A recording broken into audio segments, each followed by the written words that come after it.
What would you do if 5 quiet minutes alone in your office cost you your entire life's work?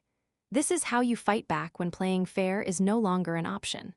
My name is Arden Finch, and this is the true story of how I lost everything in 5 silent minutes and then took it all back. If you've ever felt that the game is rigged, that the powerful always win, listen carefully. I will tell you exactly how the game can be broken and how a thief can be trapped by his own hunger. The story does not start with a bang, but with a whisper. The whisper of rain against glass. It was late, past 11 on a Wednesday.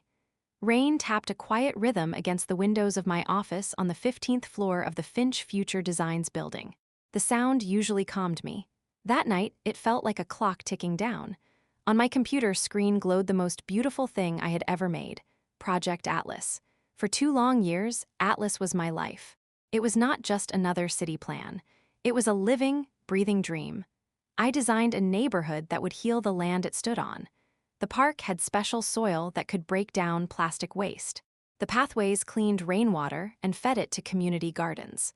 The buildings were wrapped in living walls of moss that ate pollution and gave back clean air.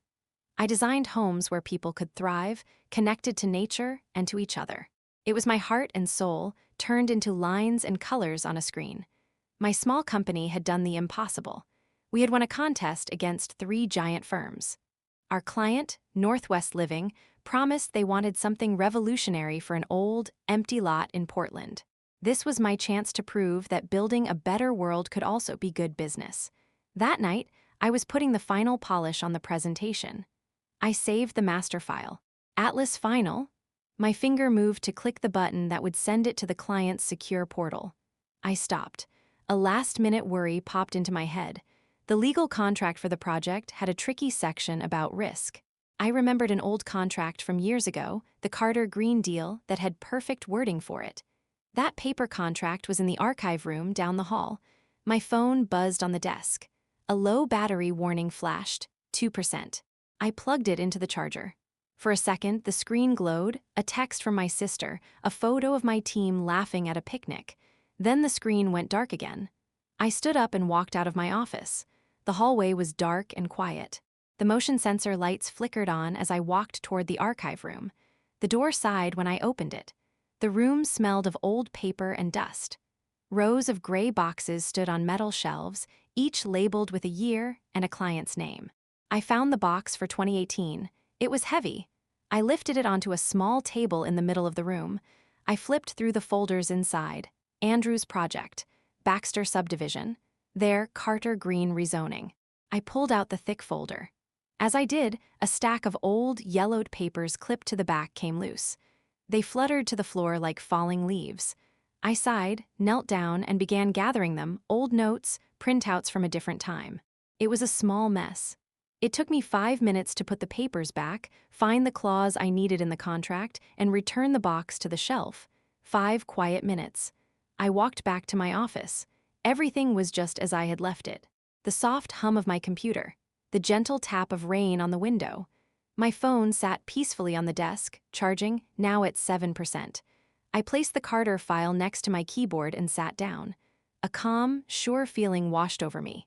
Tomorrow, we would present Atlas. Tomorrow, we would win. I never looked down at the floor near my desk. If I had, I might have seen it. A faint, curved scuff mark on the gray epoxy floor. A mark that had not been there before. The mark of a soft, rubber-soled shoe. A ghost had visited my office in those 5 minutes. He did not touch my computer. He did not rummage through my drawers. He only needed my phone, left alone and unlocked because I was just stepping away. He used a small, powerful device to copy everything on it in under a minute. Then he left, silent as a shadow. He took Project Atlas. He took my secret backup plans. He took my future, and I had no idea. 1 week later, the sun was shining in a bright, clear blue sky. It felt like a good omen. I stood in our main conference room. The whole Portland skyline was spread out behind me like a reward. I wore my best navy blue suit, the one that made me feel strong. My team of 10 designers and engineers sat around the big, polished table. You could feel their excitement in the air, like static electricity. On the giant wall screen, the Atlas presentation played. It showed beautiful scenes. Children playing in a park that cleaned the air, a silent electric train running down a green lane, sunlight shining on buildings covered in living plants. It was perfect. Ben, my head of design, could not sit still. "The clients from Northwest Living will be here in 20 minutes, he said, grinning. "They are going to lose their minds." "This is pure genius, Arden." I smiled back at him, at all of them. "It's our genius," I said.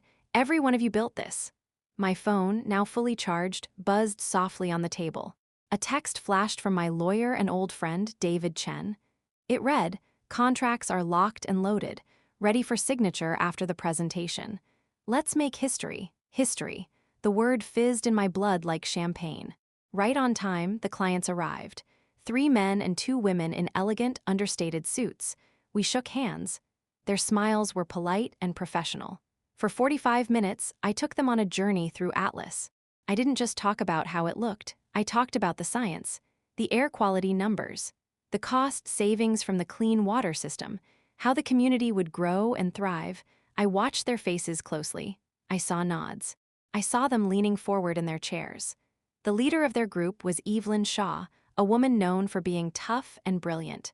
She sat with her chin resting on her steepled fingers, her eyes fixed on me, never looking away. When I finished speaking, the room was quiet for a moment. Then Evelyn Shaw spoke. "This is exceptional, Arden," she said. Her voice was calm and sure. "Truly, it is a vision of the future, but it is also practical. You can actually build this. That is a rare and valuable combination." My heart was beating so fast I could feel it in my throat. "It is," I said, keeping my voice steady. "And our financial plans are just as solid. We can build Atlas on budget and on time." "Excellent," Evelyn said. She glanced at the other board members. They all nodded in agreement. "We are prepared to sign the contracts today. Right now, if everything is in order." A wave of pure, sweet victory washed over me. This was it. The moment I had worked for my entire career. We had done it. "Perfect," I said. "David, my lawyer, has the final agreements ready in the meeting room next door. If you'd like to follow me, we can." My phone, lying face up on the table, lit up. David Chen. He was calling. He knew where I was. He knew what was happening. He would never interrupt unless it was a true emergency. A thin, cold thread of fear slipped down my spine. "Please, excuse me for just one moment," I said, my smile still in place. I picked up the phone and stepped out into the empty, sunlit hallway. "David, we are literally about to sign. What's wrong?" His voice was strained and tight, a sound I had never heard from him before. "Arden, you need to come down to my office, right now." "David, I can't. They are in the conference room. The papers are ready. We're moments away." "Arden," his voice broke on my name. "They are not signing with us. Northwest Living just signed a deal with Kalen Voss. It's all over the business news. It went public 5 minutes ago." The cheerful hallway with its modern art and green plants seemed to tilt sideways, the colors blurred together. "What? That's impossible. They are here, with me, right now." "It's for the project," David said, the words spilling out fast. "The press release is from Marcus Voss himself. He's calling it Project Apex. But Arden, the description. It's our project. The living walls, the water cleaning park, the special pathways, it's all there, word for word. But they are saying they can build it for 15% less money and 6 months faster." The cold thread in my spine turned to solid ice. Those numbers, the 15%, the faster timeline, they were from my pivot plan. A desperate, stripped-down version of Atlas I had created one night, just in case we faced a budget disaster. A plan that existed only as a private, locked note on my phone. A plan I had never shown to anyone, not even to Ben. It was my secret, my shameful backup plan. "How?" The word was a dry croak in my throat. "I don't know. But you need to get down here. Now." I ended the call. For a full 60 seconds, I just stood there in the bright hallway, my back pressed against the cool glass wall. I stared at the geometric pattern on the carpet without seeing it. The triumph of just minutes ago was gone. In its place was a hollow, howling nothingness. I felt sick. Then, years of training took over. The professional mask slipped back onto my face. It felt brittle like old china, but it held. I straightened my suit jacket, smoothed my hair, and walked back into the conference room. Every face turned to me. My team's faces, still shining with pride and anticipation. The clients' faces, polite and expectant. I am so sorry, I said. My voice was a model of calm regret. A critical family emergency requires my immediate attention. Ben will see you out and can answer any final questions. Evelyn, I will be in touch directly this afternoon to reschedule. Confusion filled the room like a thick fog. Ben's happy face fell, confused. Evelyn Shaw's eyes narrowed just a tiny bit, a businesswoman sensing a sudden shift in the wind. Is everything all right, Arden? She asked, her tone careful and neutral. No, I said honestly, letting her see a flash of the real shock in my eyes. But it will be. Please excuse me. I turned and walked out, leaving a stunned silence behind me. I did not go to David's office. I went to the one place I could think where the world might make sense again, the roof of our building. The wind up there was a living thing. It whipped my hair and tugged at my suit jacket. The city of Seattle lay below me, a sprawling maze of glittering towers, each one full of other people's dreams and failures. I replayed the last week in my mind, searching for the crack, the hole where the thief had gotten in. The late nights, the encrypted files, the secure servers, my phone always with me, except the phone. My hands were shaking now. I pulled my phone from my pocket. I went into the settings, past the normal menus, into the detailed logs of connections and data transfers. It showed a list: my laptop, my tablet, my home Wi-Fi, the office network. And then I saw it, last Wednesday, 11:48 p.m. A 45-second data sync with a device listed only as GV server test. The breath left my lungs. I knew that code. GV, Jarrett Voss, the ghost. The younger brother of Marcus Voss. He wasn't a businessman. He was a legend in the darkest corners of the tech world. An acquisitions specialist.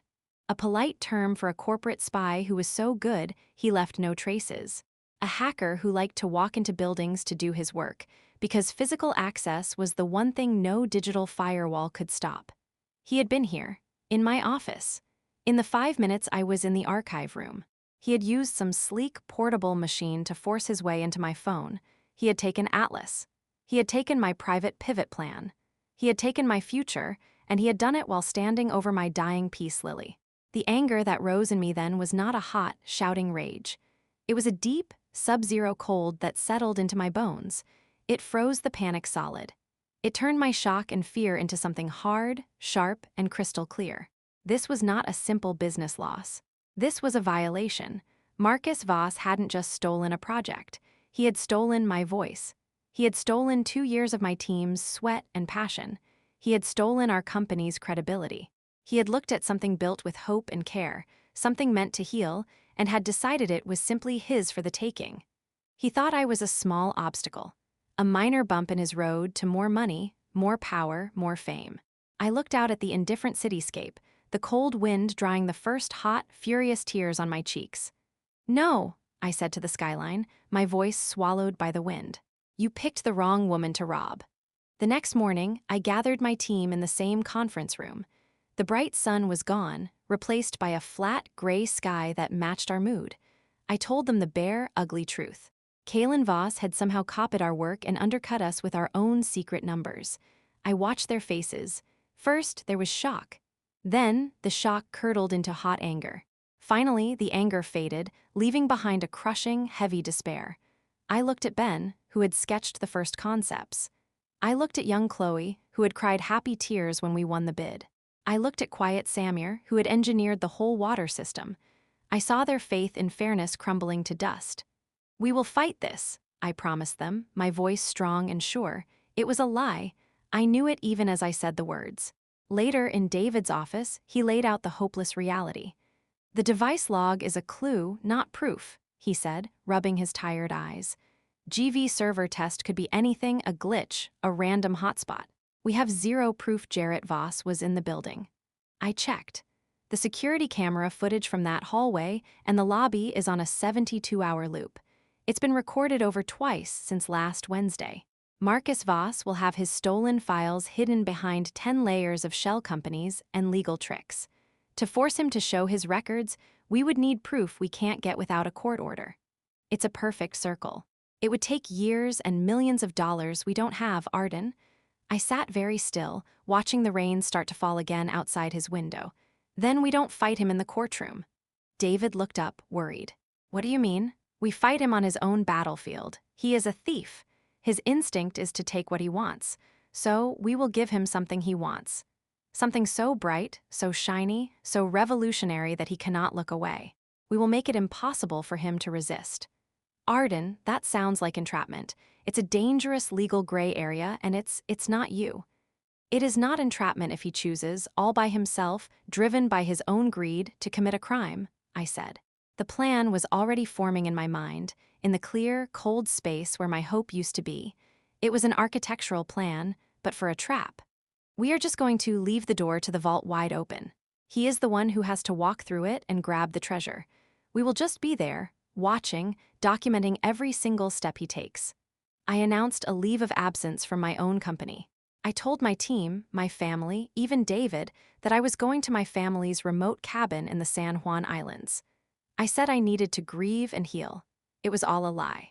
Instead, I rented a small, sterile, furnished office in a bland building in Seattle's Belltown neighborhood. It had no personality. It was perfect. I paid for 6 months in advance, in cash from a personal savings account that Marcus Voss could never know about. Then I called my 2 apostles, the only 2 people on earth I trusted with my life, and now with my vengeance. Leo Martinez arrived first.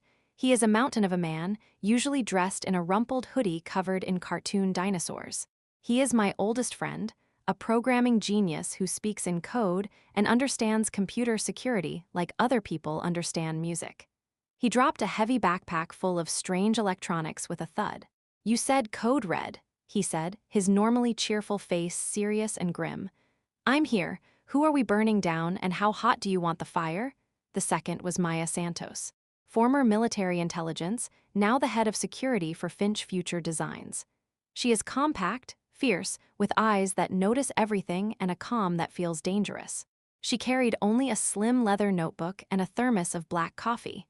"David called me," she said without a hello, her sharp gaze scanning the empty, blank office. "He is very worried you are going to do something stupid and permanent." "I am going to do something smart," I corrected, locking the door behind her. Something so smart that a man like Marcus Voss, who believes he is the cleverest person in any room, will never see it coming. I laid it all out for them. The 5-minute window, the device log, the stolen pivot plan, the cold, calculated erasure of 2 years of our lives, and the betrayal of our team. "We create a ghost," I explained, pacing the small, empty room. "A company that does not exist. It has a product so revolutionary, so unbelievably valuable, that Marcus Voss will smell the money and the prestige from across the city. His greed is his compass. We just have to plant a new North Star for him to follow." Leo cracked his knuckles, a slow grin replacing his grimness. "A honeypot. A juicy, beautiful digital honeypot. I can build that in my sleep." "What is the irresistible product?" "Energy storage," I said. "The Holy Grail, a next-generation solid-state battery. Lighter, safer, cannot catch fire, with 10 times the power of the best lithium battery today. The invention that would make electric airplanes normal, that would solve the problem of storing solar power for whole cities, that would let a phone run for a month on one charge." "But it's fake," Maya stated, already understanding the skeleton of the plan. "It's a phantom," Leo corrected, his eyes alight with the challenge. "It will have fake patents with real patent office numbers. White papers full of convincing, elegant fake science that quotes real physics. Lab results from a fake research partnership with a small technical university in Switzerland. A website so slick and professional it hurts to look away. It will be a masterpiece of fiction, begging to be believed." "And we let Voss discover it," Maya said, nodding slowly. "We do not advertise. We do not pitch to him. We plant whispers in the dark corners of the internet where his spies and his brother are known to hunt. We create a digital trail that looks like a secret trying to stay hidden, a trail that leads right to our fake company's door. And when he comes knocking, investigating, we let him in. We give him everything he wants to see." "And then?" Maya asked, though the look on her face showed she was already 3 steps ahead. "And then," I said, my eyes like chips of cold flint, "we follow the digital breadcrumbs back. Every file he opens, every server he connects to from his own network, gives us a pathway into his world. We do not just catch him trying to steal from a fake company. We use his own attack as a Trojan horse. We map his entire criminal empire, the bribes to city officials, the shell companies hiding stolen money, the fraud against his investors, the other intellectual property he has stolen. We get the evidence the police and the government could never get a warrant for, and then we hand it all to them. The map, the key, and a guided tour of the crime scene wrapped in a bow. The room was silent except for the distant hum of the city traffic below. Leo let out a low, appreciative whistle. That's not revenge. That's architectural deconstruction. You're not burning his house down, you are giving the city inspectors the blueprints to condemn it. It's justice, I said, my voice quiet but absolute. Now, let's get to work. Our ghost needs a name, a face, and a story. We argued for hours over cold pizza. Finally, we named it Veridian Core. For 6 intense, grinding weeks, we lived in that Belltown office. The air grew thick with the smell of electronics, stale coffee, and relentless focus. Pizza boxes formed a leaning tower in the corner. Sleep was a thing we traded for progress. We became ghosts ourselves, visible to no one. Leo built the digital skeleton with the care of a master watchmaker. The Veridian Core website was a minimalist masterpiece in shades of silver and deep, calming green. It used words like ion redistribution matrices and quantum-locked electrolyte frameworks. It was brilliant, plausible nonsense. He created beautiful, fake graphs showing performance shooting off the charts. He wrote fake research papers and got them listed on obscure but real-sounding academic sites. He even registered fake patents, using the numbers of real, abandoned patent applications so they would check out in a casual search. Maya built the human face. She created Eliza Reed, the founder and CEO of Veridian Core.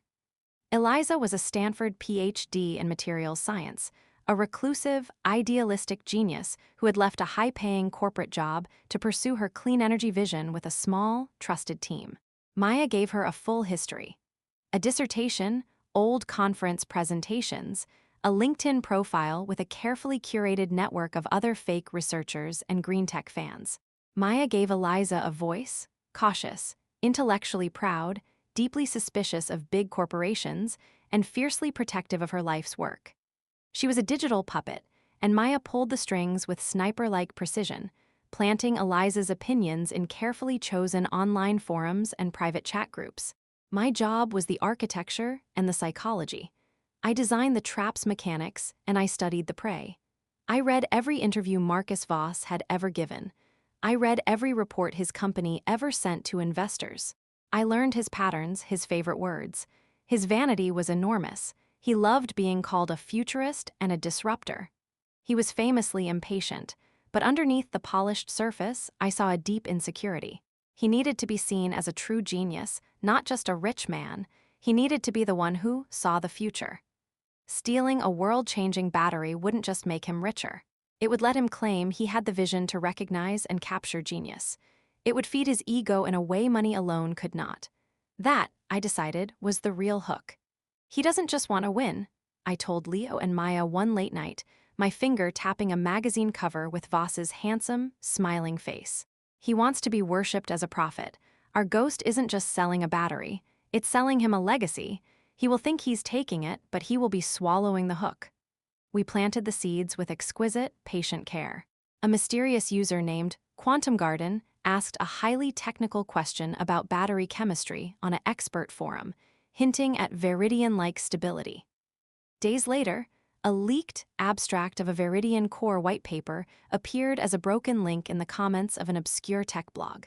Maya, using another fake persona, whispered to a contact in a private Discord server, "My friend at a Swiss lab says an American startup is getting impossible energy density numbers." That server was known to be watched by Kalen Voss's competitive intelligence team. Then we waited. The waiting was the hardest part. It was silence after a symphony. The first alert came on a rainy Tuesday afternoon. Leo's monitoring software, which watched the Veridian Core website's backend like a guard dog, lit up with a soft ping. Someone was there, and they weren't just browsing. They were probing, scanning for hidden doors, testing the website's strength. Then, they downloaded every single technical document from the research section, all at once. The IP address was hidden behind a proxy service in Luxembourg. But the digital fingerprint, the unique mix of browser type, screen size, and even the order the files were requested, matched a pattern Leo had seen before. He had tagged it KV Scout after seeing it in logs from other companies that had been mysteriously outmaneuvered by Kalen Voss. "He's looking," Leo whispered, as if the man himself could hear us through the screen. 2 days later, the email arrived in the pristine, never-used inbox of info@veridiancore.com. From Marcus Voss M. Voss at kalenvoss.com to info@veridiancore.com subject. An opportunity misread. I came across your work on the Veridian cell. Impressive, if it's real. The theoretical energy density you hint at would change everything. We at Kalen Voss are building the sustainable infrastructure of the next century. Your work fits our vision perfectly. I would like to discuss a partnership or an acquisition. Discretion, of course, is paramount for something of this sensitivity. Let's talk. Marcus Voss, I read it 10 times. The arrogance was breathtaking. If it's real, a challenge, discretion is paramount, an invitation to play in the shadows, his favorite playground. This is it, Maya said, her voice tight with focus. The line is in the water, now we play the fish. Now we had to be perfect. I became Eliza Reed. I wrote her reply. It was cautious, academically formal, and tinged with the naive hope of an idealist. From Eliza Reed at veridiancore.com subject. Ray. An opportunity, Mr. Voss. Thank you for your note. I must admit, I am surprised our research has reached your attention. Veridian's technology is real, and we believe its implications are profound. My team and I have been very selective, as our priority is responsible development, not just the highest bidder. A partnership with a company of your size would require great trust and a true alignment of values. This work is my life's work. Its impact matters deeply to me. What did you have in mind? Sincerely, Eliza Reed. The dance had begun. A delicate, digital minuet between a phantom and a predator. Marcus Voss was relentless. Over emails and 2 encrypted video calls, where Maya, disguised with glasses and a different hairstyle, played Eliza on camera, he poured on the charm. He praised Eliza's brilliance. He offered more and more money, 5 million, 10 million, 20 million. He talked about synergy and changing the trajectory of human civilization. As Eliza, I parried, I talked about corporate ethics. I worried about the technology being used for weapons or locked away for only the rich. I made him work for every scrap of trust. I played the brilliant but socially awkward scientist, slowly being won over by the powerful, persuasive visionary. Finally, after he signed a fiercely worded non-disclosure agreement, which we knew was just a piece of paper to him, Eliza granted him temporary, limited access to a secure, password-protected portal. This is where the jaws of the trap close, Leo said, his fingers flying across 3 different keyboards. The portal looked like any high-end, secure file-sharing site. When Voss logged in, he found a treasure chest. Gorgeous, detailed schematics of battery cells, incredibly realistic fake lab reports from ETH Basel, stunning performance data from independent testing firms. It was a feast for a thief, laid out on a silver platter. What he did not see was the invisible layer. Every file, every PDF, every drawing was wrapped in Leo's custom code, a tracker. This tracker was a work of art. It didn't hide in the file in a normal way. Instead, it piggybacked on the portal's own security certificates. When Voss logged in, he authorized the tracker without knowing it. When he downloaded a file to his laptop to study it, the tracker nestled inside went with him, dormant and invisible. It was a sleeper agent. But when that laptop connected to the Kalen Voss internal network, the heart of his empire, the tracker woke up. It didn't steal anything. That would be too loud, too risky. Instead, it did something quieter and more powerful. It mapped. It recorded network paths, server addresses, security gateways. It was a digital cartographer, drawing a perfect, invisible blueprint of Marcus Voss's fortress from the inside out. For a month, we fed him. He asked for data on heat tolerance. Eliza sent fabricated reports showing near-magical stability. He asked for manufacturing plans. They were reluctantly shared with fake cost analyses. With every click, every download, Marcus Voss was unknowingly laying a trail of digital breadcrumbs that led straight to the heart of his own kingdom. Late one night, the 3 of us huddled around Leo's main screen. A complex, glowing map of connections hung in the air. Lines and nodes showed the entire Kalen Voss network that our tracker had seen, and in the center of the web was a pulsing, red dot. Its label, stolen from a passing data packet, was KV Archon. "That's it," Leo breathed, pointing. "The motherlode, that's a shadow server, isolated from the main net most of the time. That's where he keeps the crown jewels. The things that can never, ever see the light of day." "Can we get in?" I asked, my voice barely a whisper. "Not yet," Leo said, zooming in. "The tracker can see the door. It can tell us the lock is a Schlage Model X-99 with a biometric scanner. But it doesn't have the fingerprint. We need him to open it from the inside. We need him to bring our files into that room." We needed bigger bait, the ultimate prize. As Eliza, I composed the most important email of the con. From Eliza Reed's subject. "A leap of faith, Marcus. After our last talk, I've thought a great deal. You have challenged my views. You are right. The scale of change Viridian can bring requires a partner with global reach. My small team cannot build this future alone. The weight of this responsibility is heavy. I am ready to take a leap of faith.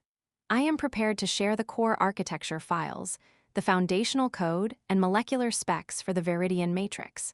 This is our most sacred knowledge, the work of a decade. In return, I need to see a serious, formal commitment. A real offer to acquire Viridian with clear terms for ethical use of the technology. I am placing my life's work and my trust in your hands. Please don't make me regret it. Eliza, it was the ultimate bait, the core architecture, the philosopher's stone, the secret sauce that would make him a legend." Marcus Voss replied in under an hour. From Marcus Voss subject, RE, "A leap of faith, Eliza, your trust is not misplaced. You have my personal word and the full power of Kalen Voss behind you. You are making the right decision for the world. Have the files ready. A formal, generous offer will be in your inbox by 9 a.m. tomorrow. We will announce this partnership and change the world together." MV Leo let out a suppressed cheer. He took it. He's going to bring the crown jewels into the treasure room.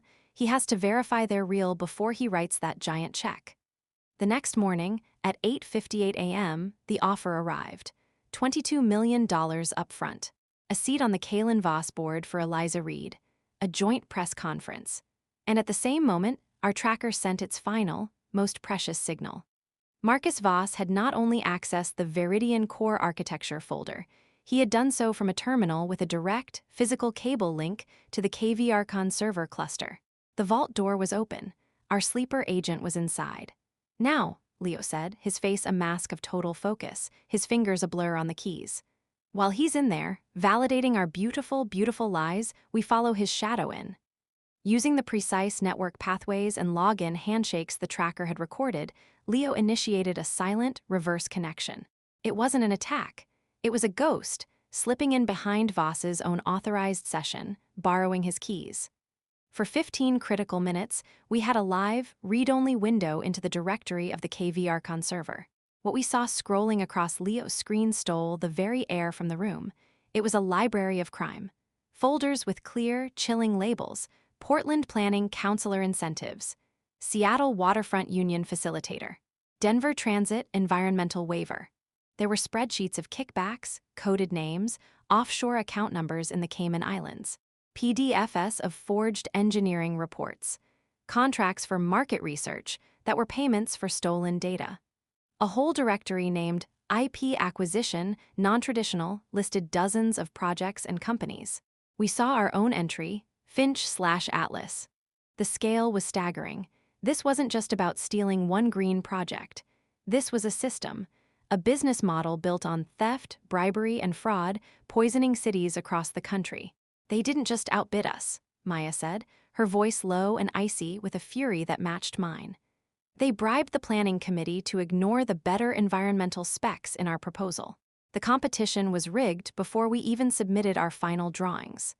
I stared at the evidence of a lifetime of cheating. The cold anger inside me burned now with a white-hot, purifying flame. This was the man who took my future. This was the empire built on the broken dreams of others. "Download it all," I said. "Every last byte." The evidence was a mountain. We organized it, indexed it, made it easy to understand. But I had one more step. I wrote 2 final emails. The first was to Marcus Voss, from my real email address. Mr. Voss, you tried to acquire a company that does not exist. Congratulations. In the process, you gave me the keys to your kingdom. I believe in building things. You believe in taking them. You took Project Atlas from me. You thought I was a problem you could delete. You were wrong. Attached is a link. I think you'll find the content familiar.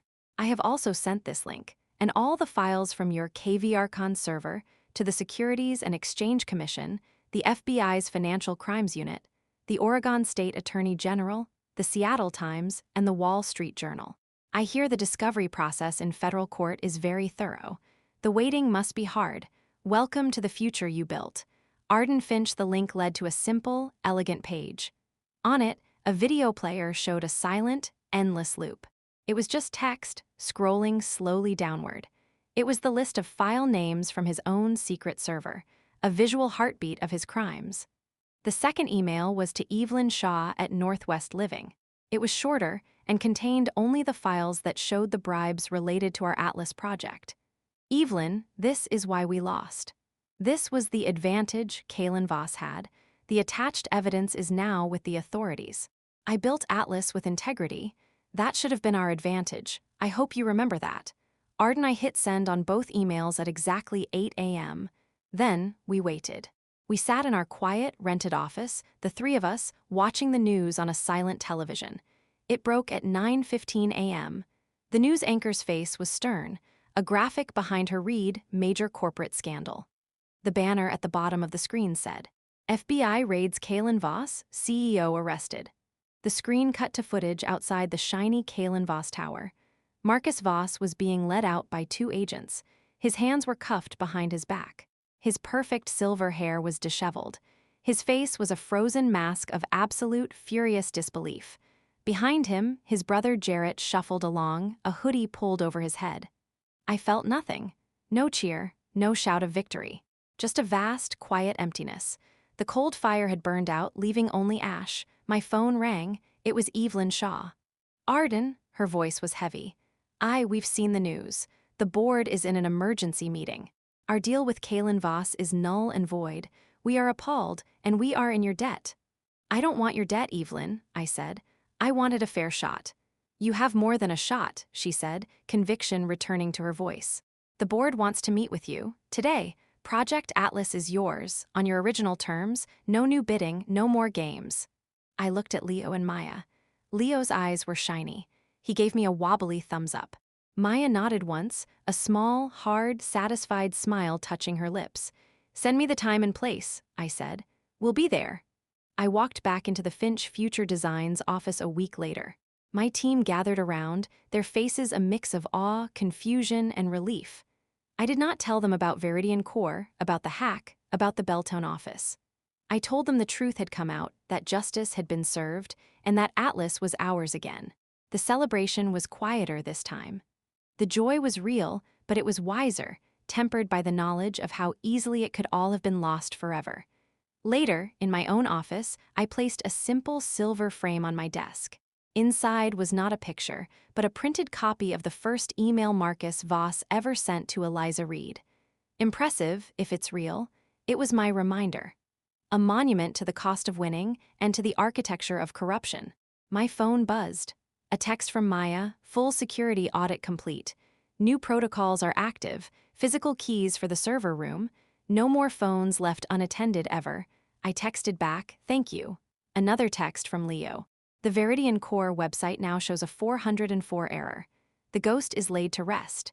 P.S. I'm keeping the dinosaur hoodie. It's lucky. I smiled. A real, true smile that felt unfamiliar on my face. I looked out my window. The city was the same, but I was not. I had learned that the world has builders and it has takers. Marcus Voss was a taker. To protect what you build, you must understand the mind of the taker. You must be smarter. You must be patient. You must build traps so elegant and perfect that they look like open doors. I opened a new document on my computer. The cursor blinked at the top of the empty page. I typed the title, Atlas Phase 1 Construction Specifications. My hands hovered over the keyboard for just a second. Then I began to type, building once more, my foundations stronger than ever before. I had defended my future. Now, it was finally time to build it.